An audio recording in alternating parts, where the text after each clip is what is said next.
Hey. All right, y'all. We are back. Welcome to Beyond the Robe. It's Friday. Listen, technical difficulties, but we're not going to let it stop us. Y'all already know. So come on back in. Come on, share this video right now. Love it right now. We about to jump back into this thing. Domestic violence. We are talking about it. This is Domestic Violence Awareness Month. All month, October. We want to bring awareness to domestic violence. So listen, hop back in here. Hop back in here right now. Come on, go ahead. Post it. Let them know Doc is back on. And y'all got to get back in here. Let them know right now he's back on. And y'all just got to get back in right now. Come on. Hop on in. Hop on in right now. Come on. For those of you who will be watching for the first time, Beyond the Robe wants to welcome you. Go to my IG page and follow me @_ Beyond the Robe. That's @_ Beyond the Robe. And then go over to YouTube and subscribe to my page at Beyond the Robe Podcast. All right? So listen, come on. Would y'all come on in? I'm going to wait a little longer for y'all to come on, jump on in here so that y'all can hear what we got to say tonight. So come on, hop on in. I see you, cuz. I see you watching. Y'all just hop on in, all right? So listen, let's jump in this thing. I was introducing my guest. She is my favorite. I have the privilege of serving her children at their school, and I'm telling y'all, she is definitely my number one. She is a great asset. She is a great mother, but most of all, she is a survivor. So listen, welcome please for me, Luz. What's going on, beautiful? How are you? Hey, thank you for having me. Absolutely. She like, y'all, she's Dominican and everything, so y'all will hear it in her voice, and she trying to act all nervous, but she got this. She got a story to tell. She got this. So we want to welcome you on the show. She is a great supporter of mine. She was the one who emailed me like, hey, this is Domestic Violence Month, and you should bring awareness, So I'm like, dope. So we brought the first person on, and then I'm like, what greater person to bring on is the one who encouraged me to talk about this topic. So I am honored and privileged to have you here with us tonight. So I'm honored and privileged to actually be on your show and not listening to it. Right. Thank you for having me. Right, she's a frequent listener, and it's so funny because her kids will come and be like, we listen to you. I'm like, you're not supposed to be listening to that. They're like, well, my mom listened to it all the time. Sometimes it's kind of hard to stop listening because it's so relatable. And like I was telling you, it's so relatable that I come from another culture and I'm a whole nother sex from you, and I can still relate to the things that you go through. And I'm like, wow. It's kind of hard to stop listening, though. For sure. Big ups, man. I appreciate that. It makes me feel good. So listen, so for you guys who are watching for the first time, Beyond the Robe is a podcast, and I started as a jumpstart from a book that I am writing called Beyond the Robe, and the intent is just to start the conversations in your home that we didn't have growing up. In the black families, in our homes, in our churches, in our community. So we talk about those things. We talk about domestic violence. We talk about molestation. We talk about homosexuality and divorce and all those things that we kind of shied away from. So I'm just so glad to have her here, because the truth of the matter is there are a lot of people that deal with domestic violence and don't say anything about it.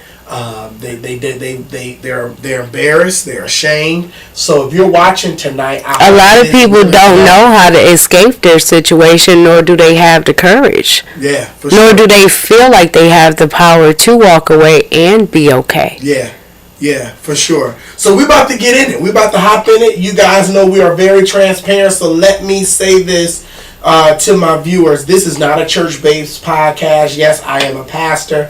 Yes, I am shooting this in my office. However, I just feel like real and relevancy will reach people. So you may hear some things that may be a little offensive to your spiritual ear or offensive to your children. Maybe you don't want your children watching this one tonight, because we really want to be transparent, and her story is her story. And oftentimes we try to water down someone's story, and it's a process to victory. So we are here and we want to dive into it. So if you guys have any questions, anything like that, just shoot them out there. She's an open book. Please feel free. Have a book. She got a book in her. Maybe so. I'm just, how you say, like, I'm so shy. Like, I don't know. I'm kind of like breaking out of my shell. Okay. So, all right. I don't know. Well, let's crack that shell open, shall we? Now, let me give Luz a disclaimer. I'm messy. I'm about to dig. Let's do it. Let's do it. I'm about to dig deep. All right. Listen, y'all. Help me. We gonna dive into this because I want to know. So, all right. So, listen. Let me ask you. Yeah. Oh gosh. How long were you in a domestic violence situation? So I was with my kid's father for 10 years. Wow. Yeah. Wow. And was the abuse the entire 10 years? No, and you know, it wasn't. In the beginning, it was like a field of roses and happiness, and 3 years later, I get pregnant, and boom, you a whole nother person. Wow. A person that I asked you not to be, because I had been in those type of relationships before, and I didn't want to continue that. And here, you know, in the beginning it's all good, and then a light switch changes. So this was not your first domestic violence? No, but it wasn't, how do you say, it was like maybe a slap here and there. Okay. Not nothing too serious to where you be like, okay, this is bad. Okay. You know. Okay. Young, stupid love. Yeah. You might say something stupid, or you may have something too much to drink, and yeah, and then you move on from that. Gotcha. That type of situation. I was always that crazy friend that I would never let any of my friends go through that. Okay. And if I found out you was going through that, you about to go get the knife. You about to set the. No, we about to cut up his clothes, and we about to track him down. Yeah. And we about to put it all over the whoever's lawn he's at. So you was that friend that protected your friends from it, and you end up actually becoming the victim. Wow. And you don't really understand, as that crazy friend trying to help them, until you get trapped in your own trap and you dealing with that, and you're like, I see and I understand. Even though I was that crazy friend trying to keep her from going back. Yeah. Here I am now. I'm walking a mile in her shoes. Wow. So talk to me. Walk me through when you first met him. So, I was telling you earlier, I kind of met him by mistake. And it's crazy that I say that because I was actually had been dating someone, for 6 years, and he went to prison. He went to federal prison, and I love his mom. We still cool to this day. He got out of prison. He decided that it wasn't good for us to be together, and I was like, okay. He didn't want to have kids with me. I was ready to have kids. You know, I was getting old. My clock was ticking. Okay. I was ready to enjoy life. You know, like I held you down. Like it's time, you know, to be happily ever after, but that wasn't the case. That wasn't what he was ready for. Okay. Not the case now with me. When we started our relationship, he had 1 child. When we finished the relationship, there was 3. And none of them were with me, and I'm like, okay, so then this ain't adding up here. Not at all. So, he came home. He was in the halfway house, and his mom called me one day, and she was like, I need you to come here right now. It's an emergency. And I'm like, y'all good? Like, what's up? I get there. She's hot combing the little sister's hair. And she's like, baby, sit down. And I'm like, you just made me come over here driving like a maniac, like something was wrong with you, ma. And she's like, just sit down. I was like, yes, ma'am. And here comes her son from the girl upstairs apartment downstairs complaining about the burnt hair smell. And I'm just sitting at the kitchen table because she ordered me to sit down. Okay. And he looked at me and he's just like, oh shit. And I was just like, oh, that's what we doing. Okay. So we get to arguing, but I loved his family because I had been around them for such a long time. Okay. That we still, I was still part of the family. He went on with his life. Her husband was in prison, and she asked me, she said, can you take me to go see my husband? And I was like, okay, I don't have anything else to do. So she said, but baby, wait a minute before you say okay. We're going to marry in Ohio. And I'm like, okay, what's wrong? She said, that is a hick town. Yes, it is. There's literally nothing to do. And I'm like, they don't got movies. They don't got nothing. They have nothing. She said, it's either you sit in the car for 8 hours or you go inside. And I was like, I'm not finna do you a favor and sit in the car for 8 hours. Like, that's not happening. Okay. So I decided to get in the waiting list, and they put me in, and we go in to visit. And there's this guy there, and he keeps staring at me. Oh, yeah. And I'm like, what the hell is wrong with this person? So he comes over and he kicks my chair, and I flip out. I don't like it. I don't like him.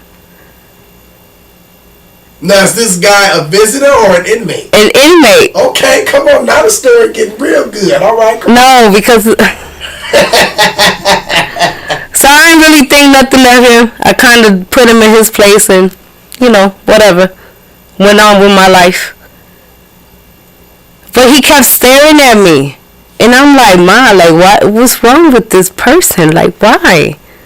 I don't really like attention. Okay. And that day, on the way back from the visit, there was a really bad snowstorm. And a 2-hour trip ended up taking us 6 hours to get back from Marion. Wow. And the entire time, they kept calling from the prison to check on us because apparently it was my first rodeo, so I didn't know. We had supposed... So I'm like, why does this man that don't even know me care about me like that? Why? Like, so let me make sure I'm following this story. So you take the lady to go see her husband. While you're there, this said person, this inmate, he's obviously flirting with you. I guess so. And then the whole time you guys are going back, her husband is calling, checking on her, and putting him on the phone so he can check on you. Yeah. And I'm like, why? Like, you don't even know me. Like, why do you care? Okay. So, alright. We exchange information and we start, Pen-piling. Yeah, we start talking. We get to know each other. And I'm like, alright, we have a lot of things in common. And he was a really good person. He came from a rough life, but who doesn't? I come from the Bronx. Like, things things happen. From Dominican to the Bronx. So you understand what I'm saying? Like, everybody has a story in their life. That don't mean that I'm gonna sit here and chastise you for it, or not give you an opportunity. You could be the best man in the world. Yeah. So in the beginning, he was a protector. He was the shit. He did everything. So you guys basically met while he was. And I rolled it out with him. Until he got out. Took care of him. All that. How long? Until he got out. How long? About 2.5 years. 2.5 years. So you meet. He's in there. He's locked down. You hold him down for 2.5 years. He come home and you guys. We just living it up. Got our own house. We doing it. Okay. I go to work every day. I was too boring for him. Okay. Because I'm a regular plain Jane, and all my life was always been instilled to me is to be a wife and work. Okay. Work. Culture thing? Yeah. Okay. So work. Take care, home. Okay. To him, that wasn't what he wanted. Okay. He wanted somebody to go to parties and stuff like that. He wanted a little wild girl. I'm not into that. I like making money. I don't like spending money. So your culture is kind of like work, get a husband, take care of your family. So that's like the Greeks. They supposed the Greek women is supposed to get married and have babies. That's their job. Literally from the time we are able to do anything, we are practically raised to be wives. Okay.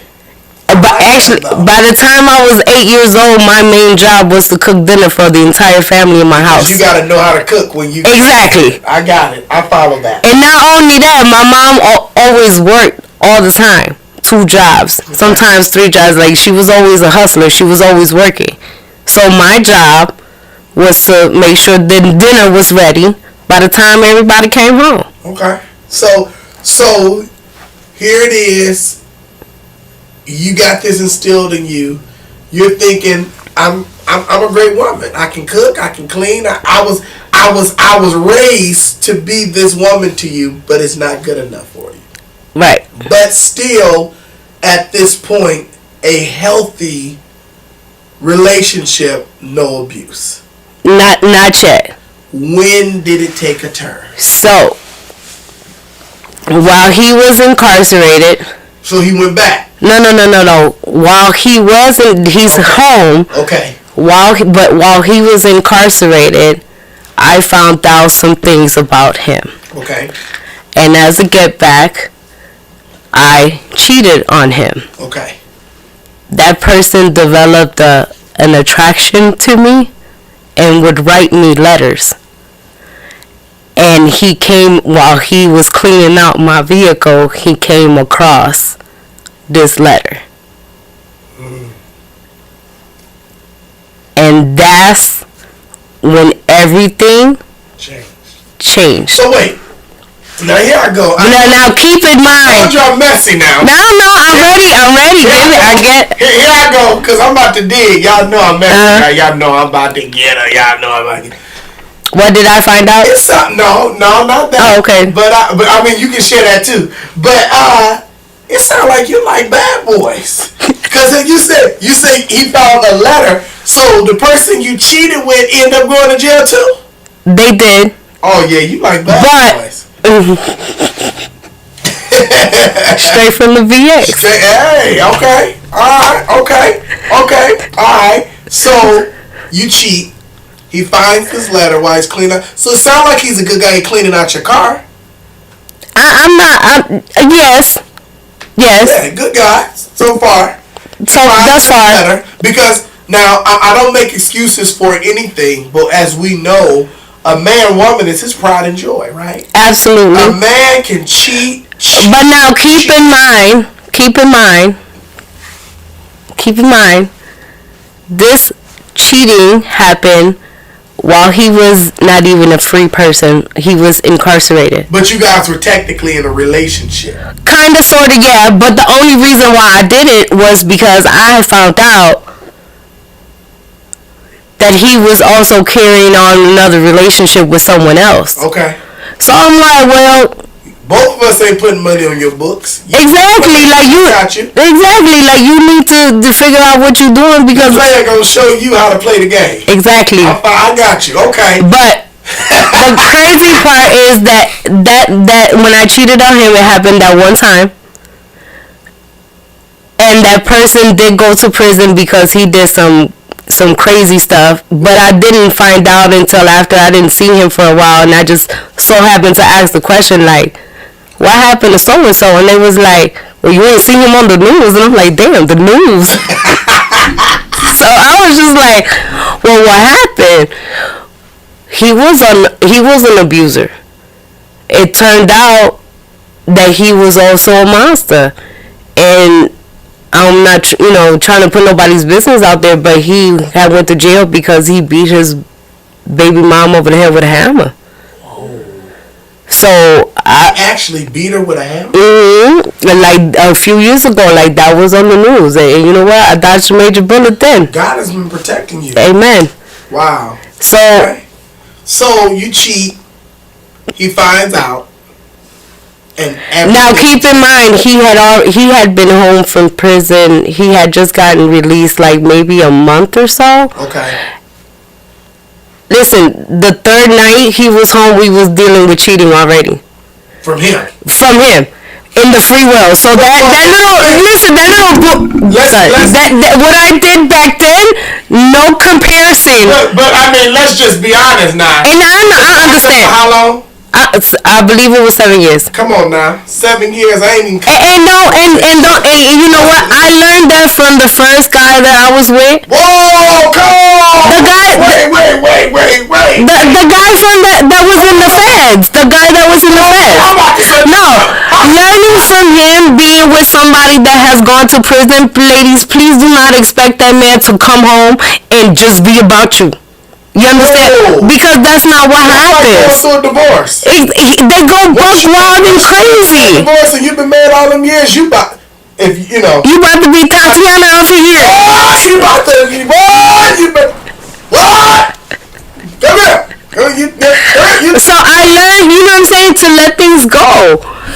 But I didn't think that it would just lead to that type of situation. Okay.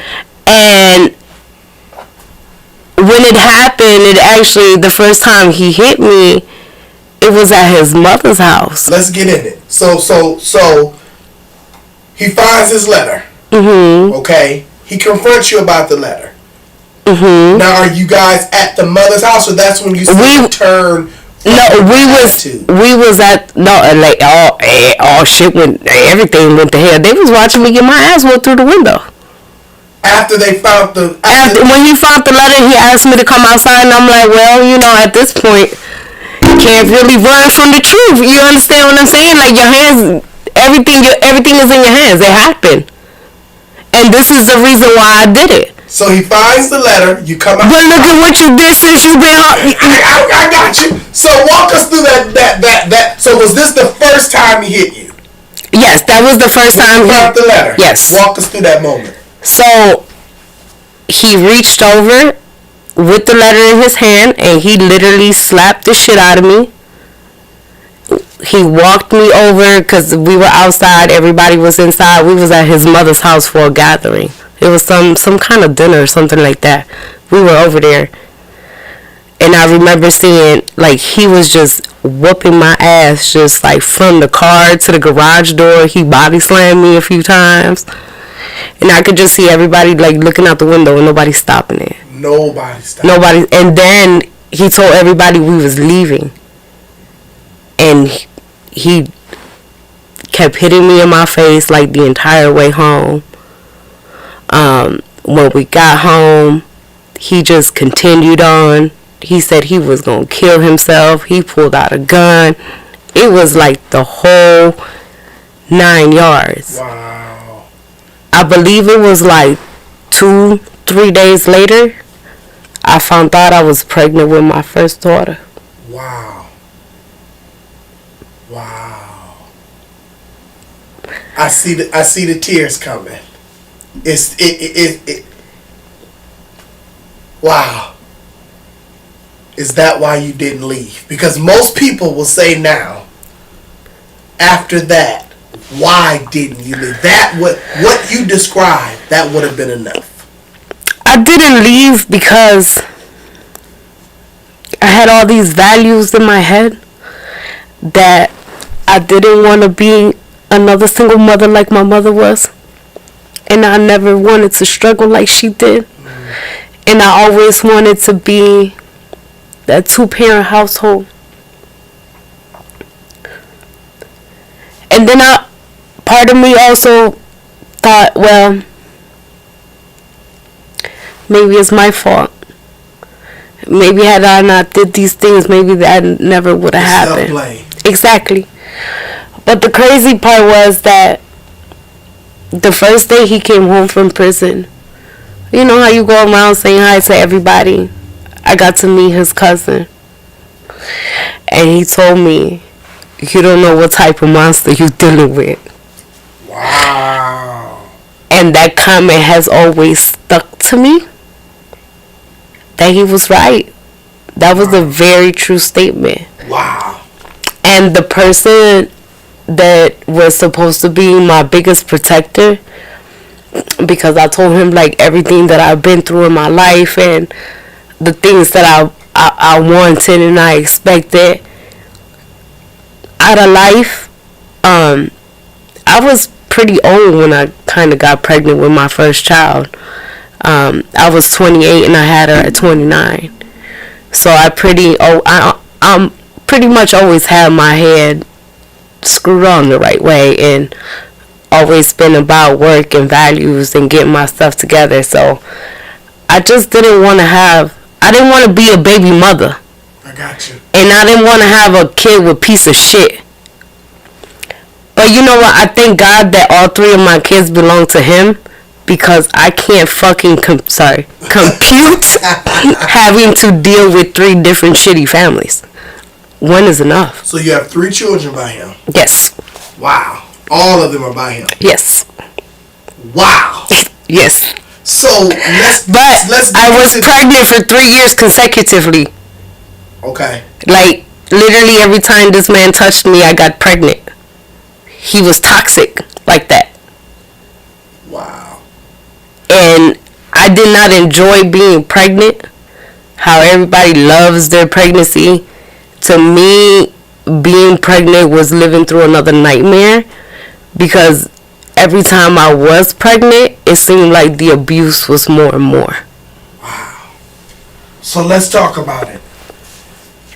So you find out that you're pregnant with your first child, who is amazing. I love her to death. She is amazing. She's been here before.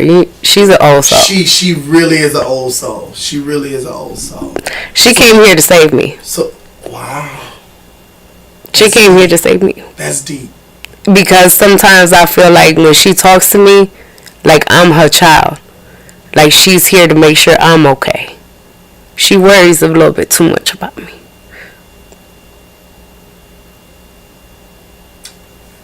I don't know where that came from. From your heart. Do the kids know about the abuse? Yes. So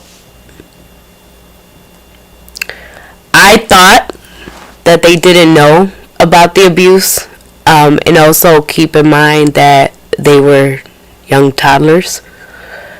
He would always separate them from the room before he would hit me in any kind of way. However,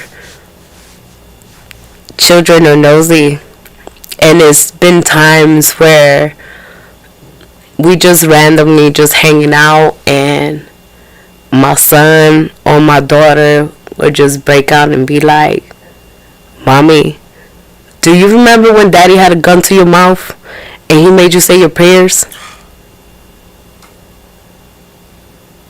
And I look at them and I'd be like, I remember the moment because I was there. But I know you wasn't there, so how did you see that? Because we looked through the peephole. We saw it. Wow. This is why I don't allow my son to have even toy guns.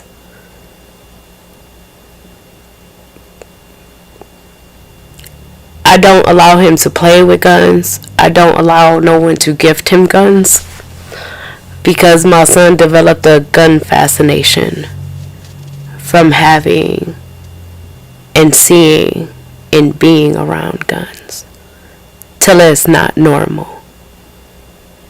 Wow. That's deep. I told you I was ready. So, those of you who are tuning in, listen, I would advise, if you have a young person in the room that is not ready for this conversation, you may want to send them off, because we just have a real talk tonight. And our desire is that somebody get help behind this. So, okay. Because it's not all bad. There's light at the end of the tunnel. And even if you think this is your destiny and this is what you're supposed to be going through. Because I used to be like, alright, I got to deal with this for 16 more years. You don't. At all. You don't got to deal with nobody's shit. And it's not just physical abuse. There's so many different types of abuse. Financial abuse, spiritual abuse. It's so funny you say that because people feel like domestic violence is really only physical abuse. No, not at all. And I spoke with someone who was like, I was in a domestic violence relationship for years. And, you want to hear their story, and they're like, no, he never hit me. But he abused me financially. Mm-hmm. I had no control, no power, no money. I couldn't tearing you down, talking down. She couldn't even buy her own feminine products. Mm-hmm. Because he had the money. She would have to go to her sister. I used to get an allowance from my own check. And I had to, how do you say, account for where that money was spent. Wait a minute. So you would have your own job. I've always had my own job. I've been working since I was 14 years old. And you would get an allowance from my own check, and then have to give an account on what you spent the allowance on. Wow. Okay.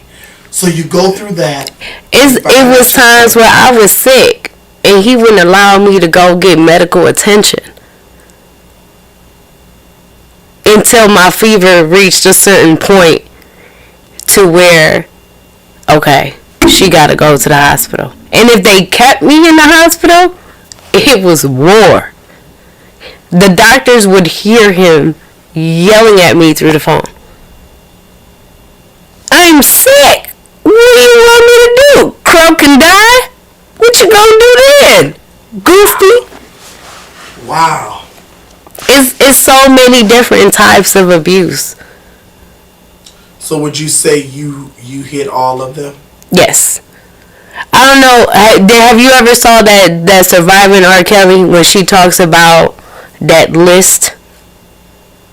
I saw it, but I stopped watching it. That list of abuse.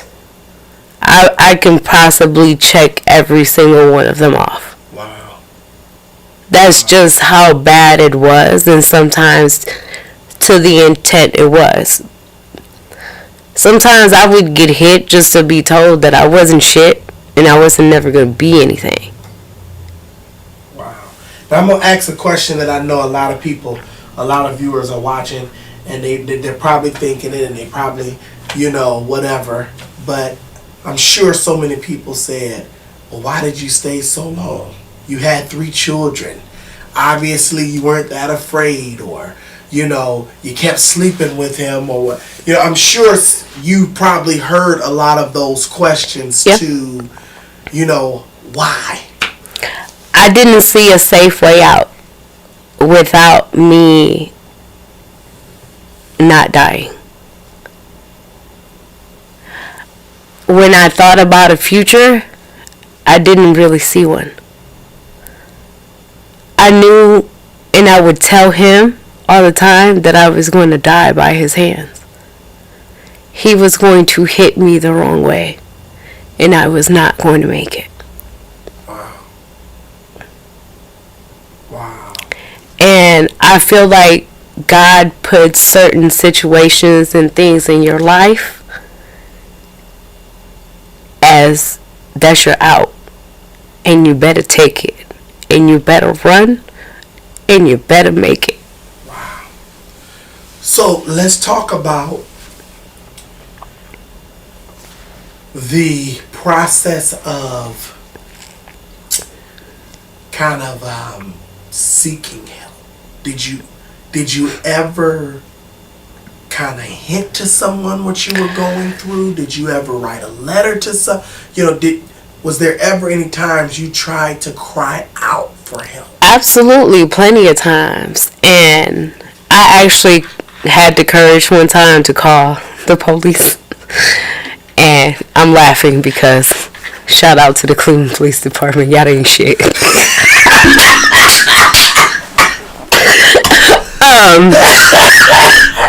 I love it. they came to my house and they proceeded to tell me that they told him to go take a walk. And they told me that a domestic violence shelter was no place for me and my children. The ass whooping that I got after he came back from that walk, I never had the courage again to ask somebody in law enforcement for help because y'all truly ain't shit. They failed you. They failed you. They failing the whole damn city. Wow. So you call the police. Mm-hmm. You get the nerve to actually call them. And I get shit. Nothing. Nada. Because a lot of people... I got another one for you. Apparently, the house phone that I had at the time, you know how you got like speed dial? Yeah. Apparently, he slapped me so hard. When I went down, I speed dialed my mom and she heard the whole conversation. She didn't call the police. She went to the police station and then brought them to my house. When I came to, there was like 4 cops in my house and I was just like, hey, how did y'all get here? Knocked you unconscious. Mm-hmm. Plenty of times.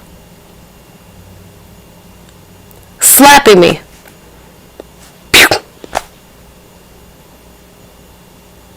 Wow. Thank God that I had the house phone in my hand. I need y'all to love this. I know it's deep, but I need y'all to love this and share this. Love this and share this. Love this and share this. Love this and share this because I really believe that somebody is going to be encouraged by this because you never know who is dealing with this and need to know that there is a way out. And there's hope. There's hope. So, you go through this, you have your first child. Was there anything in you that said that he'll slow down now that no, he has children? So, when I say that God gives you an out number 1 was when I was like 7 months pregnant with her. He violated his parole. He goes back to prison. God clearly gives me a way out. Like, go. You better run, my little butterfly, and never come back. What happened? We women. We stupid. We love. We forgive. I let him come back home. What happens? 2 weeks later, boom, baby number 2 with the IUD in there too. I prevented having more children, but when God has a plan for you, there's nothing that you can do to change that. Absolutely. So I was like, okay, here we go. Pregnant with the IUD. Right, but the doctor telling me I'm crazy, and I'm like, there's something not right. Something is not right. What's going on up in here? When they confirmed my son's pregnancy, I was 13 and a half weeks pregnant with him. Wow. A couple weeks later, I found out I was having a boy. But I was crazy. Because I could not, there was no possibility of me conceiving a child because I had an IUD device. So, let's go here. You name your son after him. I mean, ain't that what you're supposed to do? So, I come from a culture that the first son is always a junior. absolutely.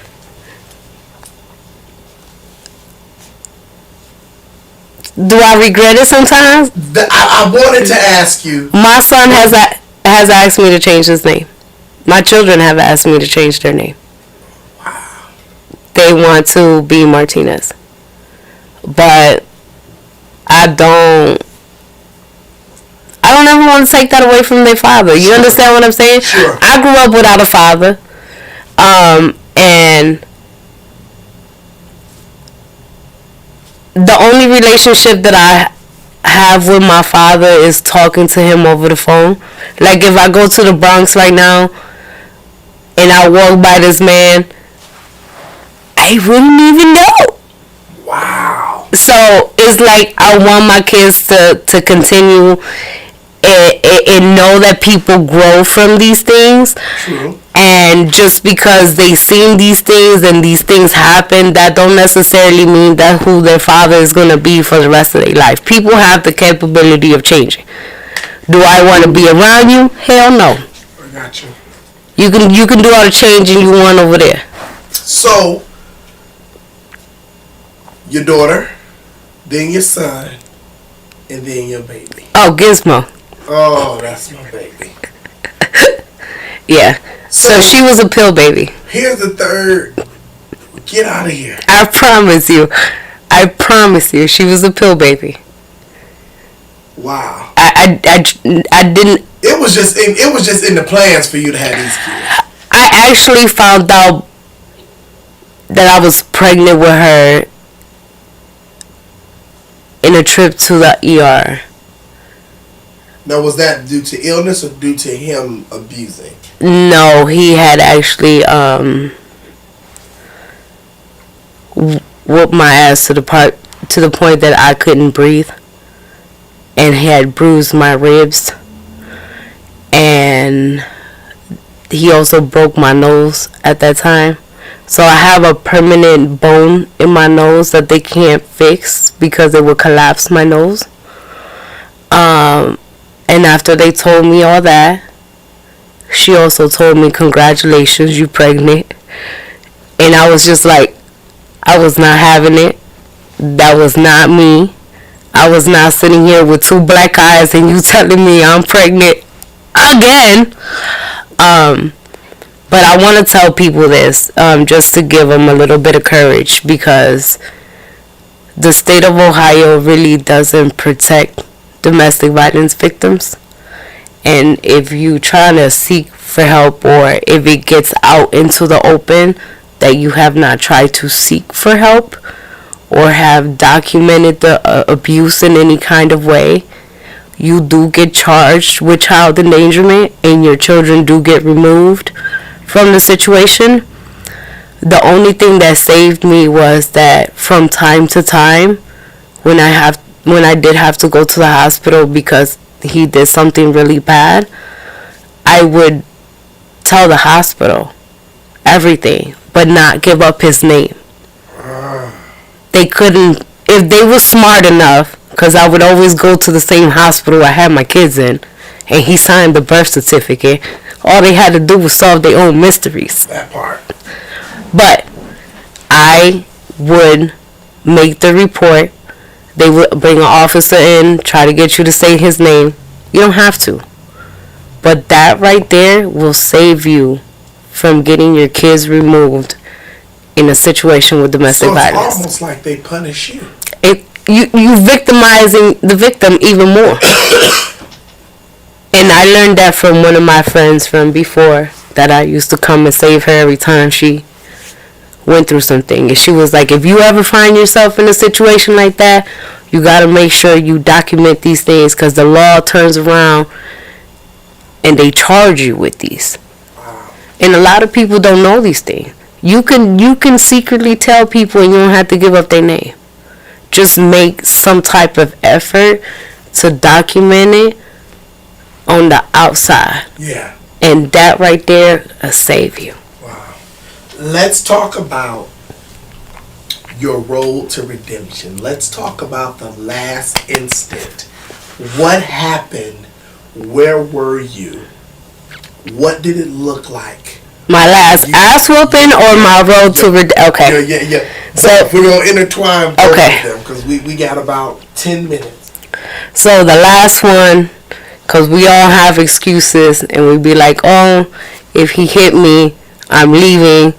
Or the next time, if he black my eye, I'm leaving. Or if he break a bone. We always got some kind of excuse why to stay. So this what did it for me.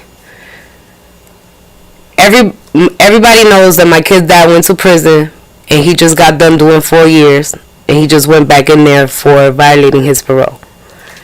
He did not go to prison because I sent him to prison in any kind of way.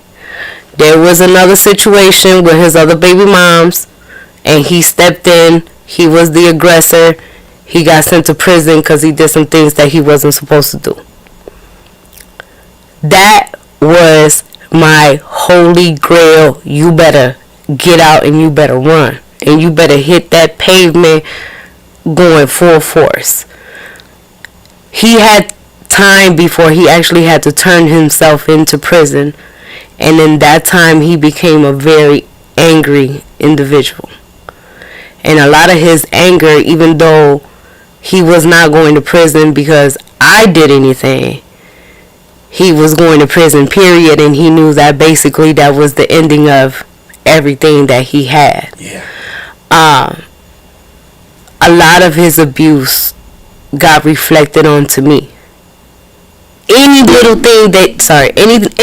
that he would see, somebody doing something outside in the street that they wasn't supposed to do, he would come home and he would whip my ass because I was doing it. If I was 2 minutes late in traffic, coming home, I was doing something I wasn't supposed to be doing. I couldn't pick my own friends. It had to be people he assigned me as friends. Wow. I couldn't spend my own money. It was a lot of things. But the last one was for me. He put a tape recorder in the house that, I kid you not, to this day I still haven't found. And I was talking to my sister, my brother's wife, and I was telling her, like, I can't wait for these next 15 days to go by because you don't know how bad I'm about to turn my back on everything and everybody and just leave everything alone. And at that time, he had went to go get a pizza from, I believe it was like Little Caesars or something like that. And he asked me to come downstairs and grab the pizza and take it to the kids. And he basically kidnapped me from in front of the house. My mom didn't know where I was. The kids was upstairs in our house. My mom was downstairs. I was in my pajamas. And he was telling me about how he caught me on recording talking about him. And I'm like,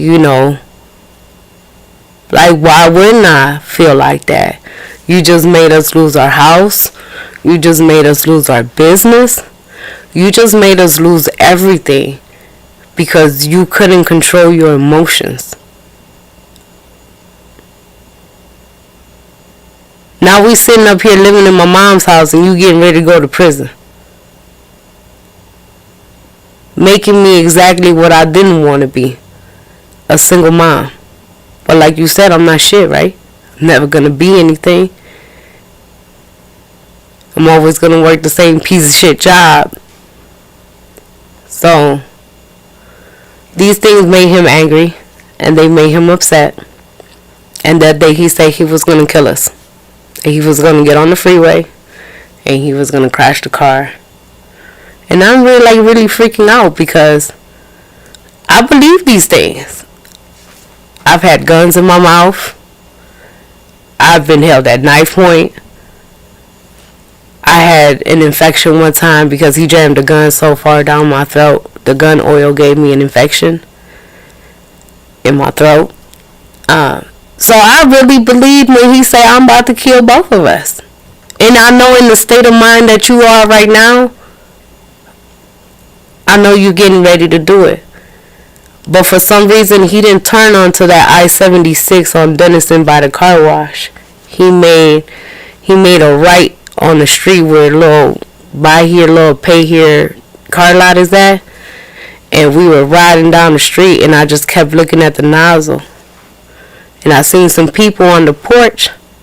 And he grabbed the back of my head and he was getting ready to ram it on the dashboard of the car. And I just grabbed that nozzle and I just slipped and fell onto the street and started running towards the people on the porch. That grabbed the people's attention. The guy came off the porch and was like, hey, what's going on? I just took off running up the street. But he went around the block and he caught me by the car wash and I just started screaming. And he didn't like the attention that he was getting from the cars because people could see that I was bleeding and I was limping. And I looked crazy. I ain't had no shoes on, I ain't had nothing on. I was in my pajamas. and that made him leave. And I just limped home and cried home, and my mom was like, came outside like, what happened? And I told her, and that was the last one. I can't do it no more. And then I met Miss Gurley. Yes. She also works with us. Yes. So my kids were actually my saving light. We had a situation at the school where a lot of people, for some reason, even though my name is Luz, they don't think I'm Spanish. Because I don't look the way I guess I'm supposed to look. An embarrassing situation happened, and what they thought was a CPS case had me go downtown. 5 hours later, they come out the room like, do you speak Spanish? And I'm like, English is my second language. I'm only a walking billboard for Goya products, you know? So they was like, oh, you know, this was a mistake and blah, blah, blah. But then the lady was like, but when we did find out, and I was just like, shit, like, what these people find out? She was like, so you the victim, huh? And I was like, what do you mean? She's like, we got your kids on tape saying everything. Wow. And I just lost it. Because I didn't know what was going to happen after that. And she was like, the only thing you need, my love, is help. Wow. But prior to that, before this incident happened where it turned out to be a mistake, they had made me sign some documents and stuff like that I was going to be arrested and my kids were going to be removed. But I didn't understand what was happening. So then when she came back 5 hours later talking about, oh, this is a missing, I'm like, is this a joke? Like, this shit didn't happen to me. So that's what made me turn into an advocate. Yeah. So that other people don't experience the bullshit that I've experienced for no reason. Wow. It's been plenty of times where I've asked for help and none has been given. None has been offered. But I did get a good ass whooping after that. I never called 911 for shit. I handled the own problem before I called the law. I'm glad you can laugh about it now, but I have to. Yeah. I mean, because at the end of the day, we go through these things, and all I want to do is just help one more person. Yeah. Because to go through these things and to be the person that I am right now, I would definitely go, because now I have a platform where I can help others. Absolutely. And that's the goal. So you jump out that car and you're running, and it's almost like you're running to the finish line. This is it. But no, that's just the beginning. That's just the beginning, because what people don't know is like the aftermath afterwards and everything that you go through mentally. And I went through a lot of times where even going to the supermarket, my PTSD was so bad I would cry before I went to Giant Eagle. Wow. This man in prison, like, he could whoop my ass to a jail cell, but I am scared that I'm going to even remotely run into somebody that know him. Wow. I became such a hermit. I don't really go anywhere, and it's because of that. But where are you now? Where am I now? Where are you now? So that person that was never gonna become shit and always gonna have a piece of shit job actually became an insurance agent. Hey! So I take care of myself. I take care of my kids. My boss is one of my greatest supporters. He's an amazing person. I've been through a hell of a journey. The pandemic taught me I am so resilient, and there's nothing that I cannot do. I ran a business out the back of my car. A lot of things have happened, and a lot of good things have happened, and I'm very grateful to where I'm at right now. Give me some loves on this. Give me some loves on this. Wow. You gave me the motivation to get this tattoo. You got the tat after the first podcast. Yes, I did. Yeah. As a symbol that I'm free, and it's about breaking cycles, because at the end of the day, I don't want my daughters to ever go through anything that I went through in my life. Yeah. And believe me, if you ever make my daughters go through any of that, you better have a plot. I know that's right. So this is what we're going to do. As we get ready to bring this to a close, I cannot thank you enough. This was so enlightening. But I want you to do me a favor, and I'm going to have April switch the camera. I want you to look right into that camera right in front of you. What will you tell that woman who is scared to get help, who feel like their life will come to an end at the hands of a man who just don't know what to do? What will you tell that person? Walk away. If you have kids, think about your kids. Because God forbid, if they do hit you the wrong way, you're not going to be here. They're going to be in jail for the rest of their life. What happens to those babies? At the end of the day, being a parent is about being better than what your parents were, and also breaking cycles. So we need to start breaking cycles, and we also need to start protecting our women. And not just women, because men also go through domestic violence as well. Yeah. But let's start speaking out about these things. And we know that these things are not okay to deal with. Even if it's a culture thing. I grew up in my culture where it was okay for me to pull up on somebody's house on Saturday and my uncle be fighting and slap my aunt. Like, that was just, you mind your business, you keep it going. These things are not okay. And sometimes a person has a breaking point. You never know. But it's hard to walk away. But it's so much better to walk away, and the healing part is the best part. When you actually get to know yourself after going through all of this. And like you said, the onion and all the layers. Mm-hmm. I love the layers. Yes. I love it. Pull them back. Yes, you have to. And you have to be real with yourself too. These things happen. You also have to take account, if you do have kids in the situation, the things that they have seen, the things that they have been exposed to, how you heal them from the situation. Yeah.